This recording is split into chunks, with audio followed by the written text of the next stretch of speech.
नमस्कार, आप देख रहे हैं जबलपुर एक्सप्रेस और मैं हूं आपके साथ कंचन। आइए नजर डालते जबलपुर की कुछ खास खबरों पर और सबसे पहले बात करते हैं आज की न्यूज हेडलाइंस की। आवारा कुत्तों के नियंत्रण को लेकर नगर निगम की प्रेस कॉन्फ्रेंस।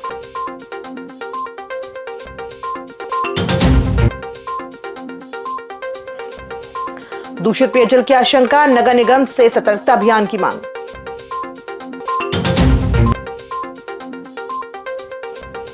नर्मदा प्रदूषण के बयान पर घमासान, जन संगठनों ने जताया विरोध।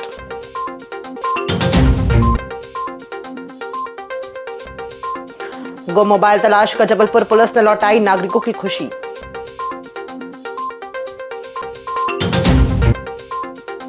और महिंद्रा XUV 7x0 और इलेक्ट्रिक XEV 9S का भव्य अनावरण। आइए अब बढ़ते हैं खबरों की ओर। आवारा कुत्तों की बढ़ती संख्या को लेकर नगर निगम ने प्रेस कॉन्फ्रेंस कर स्थिति स्पष्ट की। महापौर ने बताया कि नगर निगम द्वारा वैक्सीनेशन का काम तेजी से किया जा रहा है, साथ ही बंध्याकरण की क्षमता बढ़ाने पर काम चल रहा है, जिसे 3 माह में बड़े स्तर पर लागू किया जाएगा। कुत्तों के काटने की शिकायत मिलने पर सरकारी व सुप्रीम कोर्ट की गाइडलाइन के अनुसार कार्रवाई की जाएगी। अधिकारियों ने कहा कि मार्च तक व्यवस्थित ढंग से डॉग बंध्याकरण व्यवस्था का विस्तार किया जाएगा। आवारा कुत्तों के मामले में निश्चित तौर पर ये एक तकलीफ का विषय है। इसमें नगर निगम 2 ही काम कर सकती है, एक तो बंध्याकरण और एक वैक्सीनेशन। वैक्सीनेशन का काम तेजी पे चल रहा है। बंध्याकरण का जो स्टरलाइजेशन जो है वो हम लोग उसको बढ़ा रहे हैं, उसकी कैपेसिटी बढ़ा रहे हैं। आज बहुत कम कैपेसिटी में नगर निगम काम करता है। हम लोग आने वाले समय में स्टरलाइजेशन बहुत बड़ी कैपेसिटी पे करने जाएंगे। ये 3 माह के अंदर ये हो जाएगा और बड़ी तेजी से इस पे हम लोग काम कर रहे हैं। निश्चित तौर पर जहां पर अगर ऐसा खबर आएगी कि आवारा कुत्ता है और डॉग जो है आवारा है और लोगों को काट रहा है, तो उसको डॉग की जांच करवाने के बाद संबंधित विभाग से हम लोग उसमें जांच करा के और उस पे जो गाइडलाइन सरकार की या सुप्रीम कोर्ट की है उस गाइडलाइन पर हम लोग निश्चित तौर पे काम करेंगे। देखिए, तादाद तो पूरे देश में बढ़ रही है और इसलिए बढ़ रही है कि बंध्याकरण का जो रेशो है और जो उनकी संख्या है उसमें भारी अंतर है। तो निश्चित तौर पर जितना ज्यादा हम लोग स्टरलाइजेशन कर पाएंगे वो भी इतना आसान नहीं है कि आप सोचे कि 200-500 डॉग्स को या बिग्स को या हमारे जो इनको रोज हम बंध्याकरण कर दें। उनको हमें प्रॉपर रखना है, प्रॉपर उनकी फैसिलिटी देना है, 5 दिन तक रखना है, खाना पीना और एक अच्छे वातावरण में वो रहे जिससे कि वो भी अच्छे से रहे। तो उसको एक व्यवस्थित तरीके से किया जाए। आप जैसा मान लीजिए जैसे इंसानों के लिए अस्पताल होता है तो उनको बहुत अच्छी व्यवस्था मिलना चाहिए, ऐसे इनको भी अच्छी व्यवस्था में हम ये सब करना चाहते हैं। तो उसके लिए एक व्यवस्थित तरीका हम लोग निकाल रहे हैं। मैंने आपको कहा कि 3 माह के अंदर मार्च तक हम लोग अपने डॉग की जो वो है बंध्याकरण का काम है उसका विस्तार कर लेंगे। इंदौर में दूषित पेयजल से हुई मौतों के बाद जबलपुर में भी चिंता बढ़ गई है। पूर्व विधायक विनय सक्सेना ने नगर निगम से मांग की है कि पेयजल की गुणवत्ता की तत्काल जांच कराई जाए, पानी की टंकियों की सफाई, पाइपलाइनों की मरम्मत और नियमित निगरानी अभियान शुरू किया जाए। साथ ही पेयजल गुणवत्ता की रिपोर्ट मीडिया के माध्यम से सार्वजनिक करने की मांग की है। देखिए, जिस तरह से इंदौर की घटना हुई है, जबलपुर में भी बहुत सारी कमियां आज भी देखने मिल रहे हैं। अभी आपने देखा विगत दिवस माननीय दिग्विजय सिंह जी ने जो पोस्ट किया, वो जो स्थल है वो बरसों से वहां पे वाटर ट्रीटमेंट से जो दूषित पानी को ट्रीटमेंट होके आना चाहिए उसकी बजाय वो पानी सीधे नर्मदा जी मिलता है।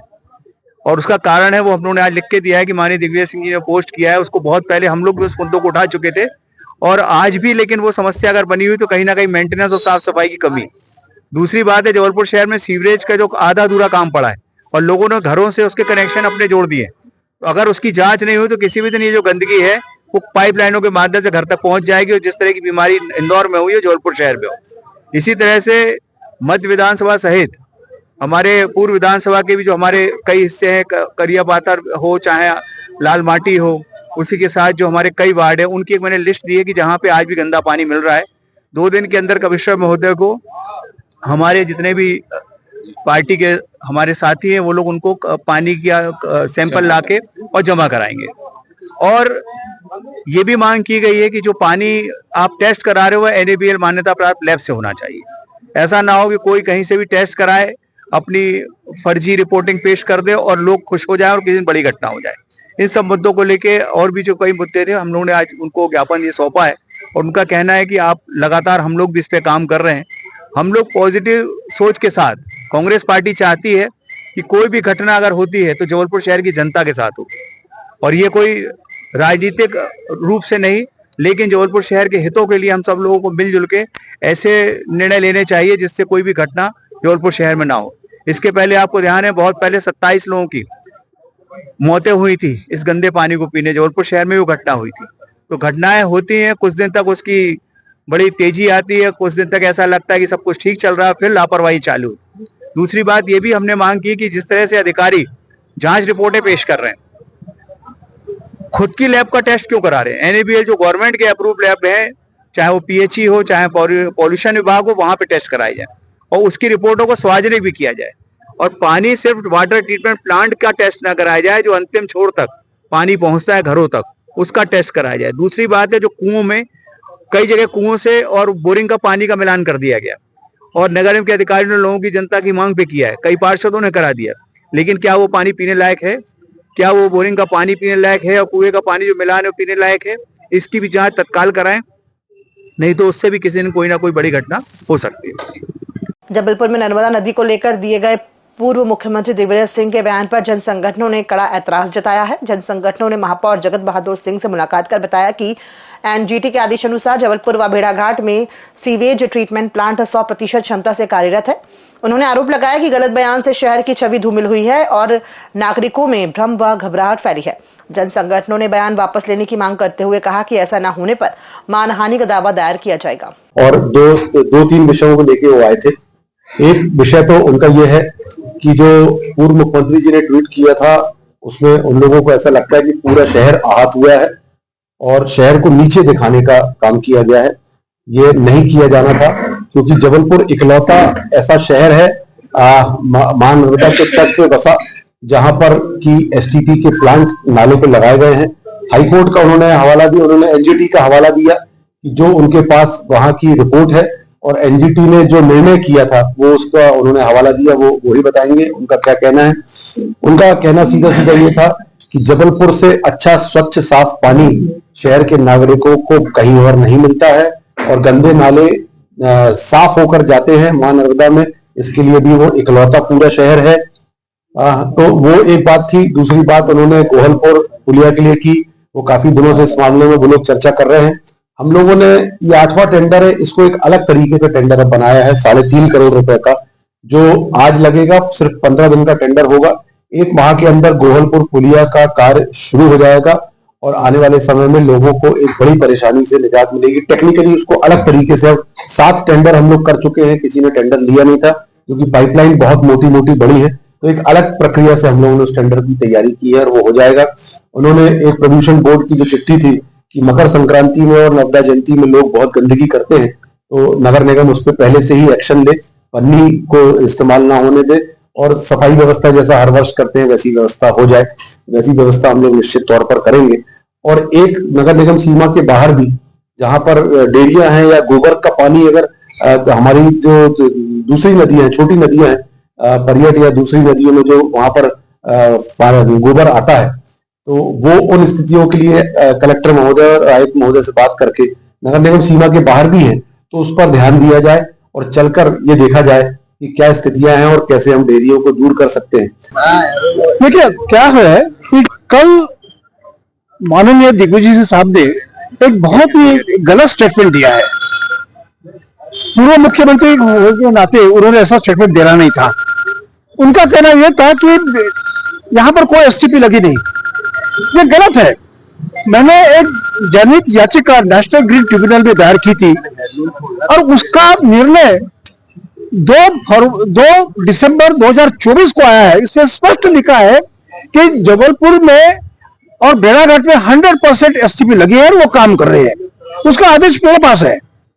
और बताना चाहता हूं मैं कि नर्मदा के किनारे जो 15 शहर है, उस 15 शहरों में से अकेला जबलपुर यह है कि जहां पर इस टाइप के एसटीपी लगी है और काम कर रहे हैं। इस टाइप का इसलिए बताना चाहता हूं मैं कि दिग्विजय साहब को स्टडी करके और पूर्व जानकारी लेकर अब तो स्टेटमेंट दे रहा था। उन्होंने ऐसा स्टेटमेंट देकर जबलपुर को नीचा दिखाया। वो जबलपुर के लिए बहुत ही हानिकारक है। यहाँ पर वो जबलपुर में एक भय पैदा करना चाहते हैं, वो गलत है। हम उनका रिक्वेस्ट कर रहे हैं, एक लेटर भेजकर रिक्वेस्ट करेंगे कि आप इसको खंडन करिएगा। यदि मान लीजिए खंडन नहीं करते हैं तो हमने ये तय किया है जितने भी जन संगठन है उनके माध्यम से अब एक मानहानि का दावा उनके ऊपर ठोक देंगे। जबलपुर पुलिस की साइबर सेल ने गुम हुए मोबाइल फोन तलाश कर बड़ी राहत दी है। पुलिस अधीक्षक संपत उपाध्याय के निर्देश पर CEIR पोर्टल के माध्यम से 82 गुम मोबाइल खोजे गए। इन मोबाइलों की अनुमानित कीमत करीब 15 लाख रुपए बताई जा रही है। सभी मोबाइल पुलिस अधीक्षक की मौजूदगी में उनके वास्तविक धारकों को वापस सौंपे गए। जबलपुर पुलिस द्वारा आज मोबाइल वितरण का कार्यक्रम रखा गया है, जिसमें कुल 82 मोबाइल वितरित किए गए हैं, जो कि अलग अलग घटनाओं में लोगों के चले गए थे और उसको पुलिस की टीम ने ढूंढ के लाया है और उनके मालिकों को सुपुर्द किया है। मोबाइल डिस्ट्रीब्यूशन की प्रक्रिया जबलपुर पुलिस द्वारा हर महीने की जा रही है, ताकि मोबाइल मिलने के बाद जो उसके धारक हैं उनको इंतज़ार ना करना पड़े और वो जल्दी से जल्दी अपना डिवाइस प्राप्त कर सके। इस अवसर पे सभी जो लोग आए हुए थे उनको साइबर फ्रॉड के संबंध में भी सेंसिटाइज किया गया। साथ ही साथ मोबाइल की सुरक्षा के लिए क्या कदम उचित हैं उसके बारे में बताया गया। जो रिपोर्टिंग का पोर्टल है, चाहे राष्ट्रीय पोर्टल है या अन्य अपने हेल्पलाइन नंबर है, उनके बारे में बताया गया। ओवरऑल सभी को अपना मोबाइल प्राप्त करके अच्छा लगा और जो टीम मोबाइल को रिकवर करने के लिए काम करती है वो भी मोटिवेट हुई और उनको भी आज प्रशंसा दी गई। कितने मोबाइल 15 लाख रुपए कीमत के लगभग 82 मोबाइल अपने को मिले हैं, जो कि धारकों को लौटाया गया। सर कितनी खुशी महसूस कर रहे हैं मोबाइल पाकर? निश्चय ही मोबाइल अपने जीवन का एक महत्वपूर्ण भाग है। किसी भी व्यक्ति का खोया हुआ मोबाइल मिलना उसके लिए एक बड़ी चीज़ रहती है।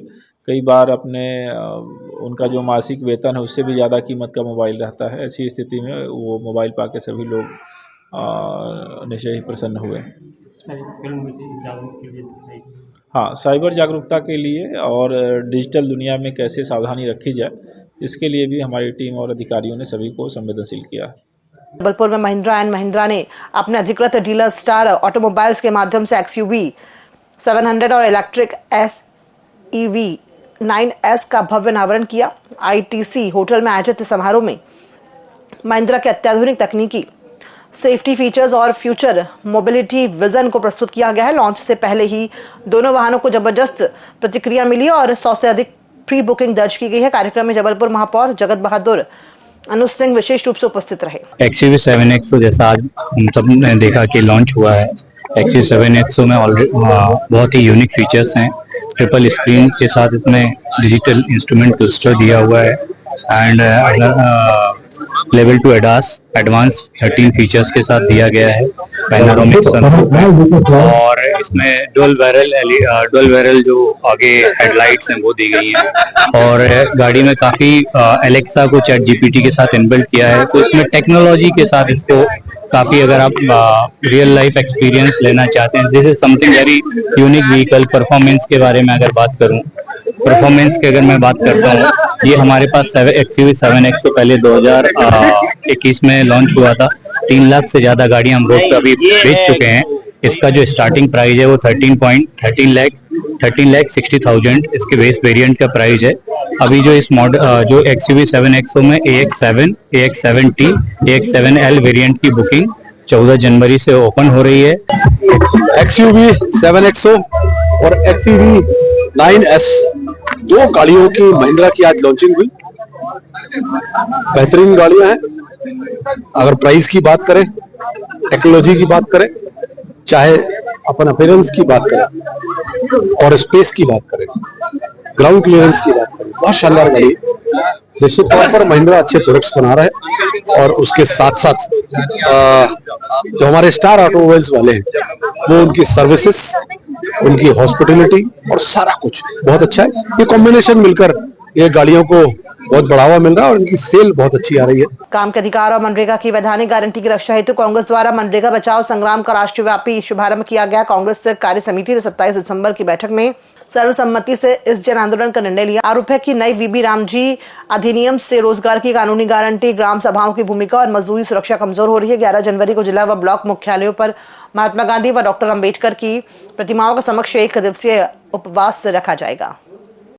और वर्तमान की जो सरकार है वो इसको कांगी कर रही है कि 100 दिन की गारंटी कांग्रेस ने दी थी, हम 125 दिन की योजना दे रहे हैं।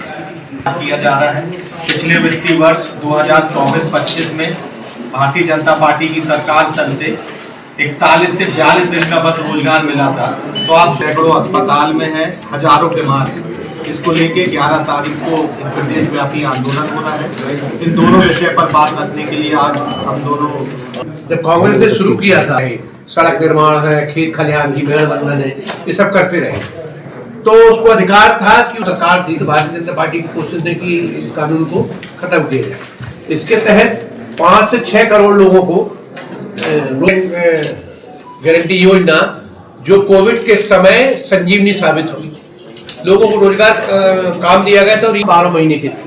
अभी भारतीय जनता पार्टी की सरकार ने इस कानून का नाम बदलने के साथ साथ योजना को भी कि हम 140 दिन का रोजगार दें, उसमें बरसात वगैरह छोड़ के इतने बंधन नियम लगा दिए हैं कि उसको रोजगार मिल नहीं सकता है। वो मध्य प्रदेश सरकार बहन करेगी, मतलब जो भी राज्य की सरकार है वो बहन करेगी। आपने 1000 करोड़ दे दिए। खबरों में फिलहाल इतना ही, दीजिए इजाजत, नमस्कार।